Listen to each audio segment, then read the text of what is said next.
Quintana es profesora de la Universidad de Filosofía de la Universidad de los Andes, la directora del posgrado en Filosofía. Laura, como te voy a contar básicamente en qué consiste el evento, es como una cátedra de pensamiento por la paz, en la que estamos tratando de entablar una relación entre Foucault y Marx para pensar el conflicto colombiano, un poco más allá del margen del conflicto armado, sino tratar de pensar el conflicto social. Digamos que hemos propuesto tres ejes que son básicamente las causas del conflicto, pensando en los diagnósticos que tienen tanto Foucault como Marx del capitalismo.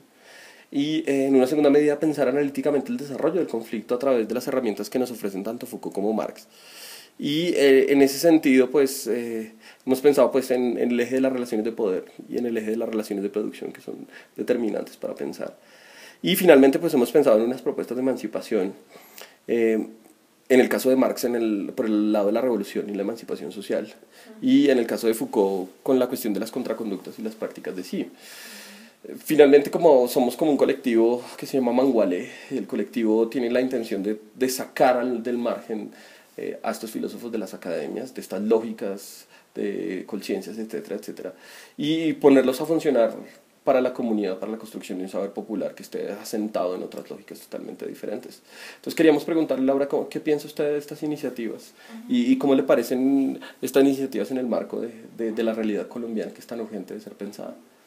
Me parecen iniciativas muy importantes, de hecho, porque sin duda creo que una de las cosas que están por ser realizadas y pensadas en nuestro contexto es politizar el conflicto, y politizar el conflicto tiene que ver no con neutralizarlo, sino con hacerlo ver como un conflicto que supone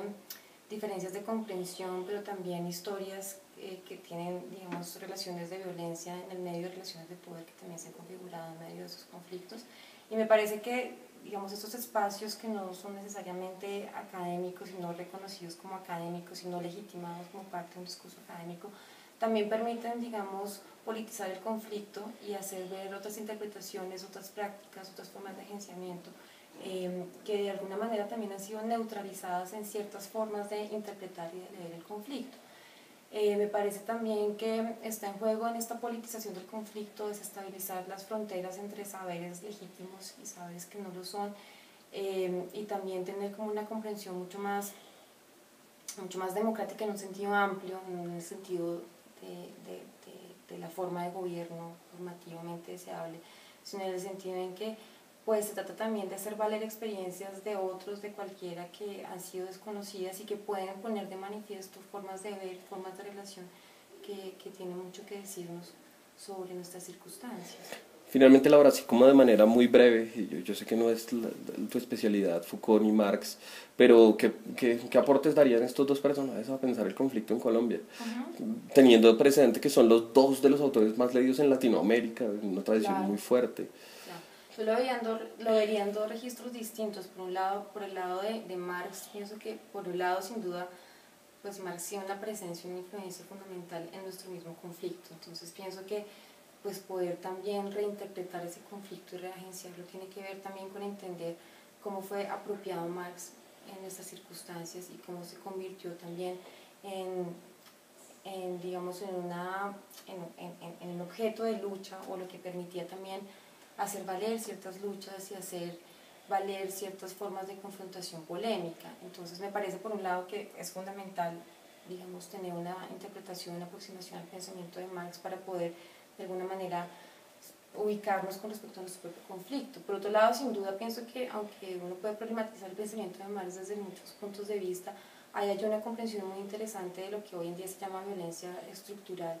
y la comprensión de Marx de cómo ciertas prácticas económicas configuran modos de interpretación y formas de subjetividad, que desde cierto punto pues fue retomado por Foucault en una dirección muy distinta, y pienso que por otro lado la ganancia de Foucault tiene que ver con hacernos ver, digamos, prácticas de poder que exceden los mecanismos de dominación, pero que también los atraviesan, que nos retan a pensar formas de resistencia distintas a aquellas que se pudieron poner en juego con estos proyectos de liberación o de revolución pensada en términos teleológicos y totalizantes, para pensar en resistencias que tienen que ver con otras prácticas, reagenciamientos, que comienzan también con otras formas de decir, con otras formas de experiencia, en un nivel mucho más micropolítico. Entonces me parece que el punto de vista de Foucault permite hacer valer la importancia justamente de lo que hablábamos en primer lugar, prácticas y discursos que permiten desplazamientos y transformaciones en un nivel micropolítico.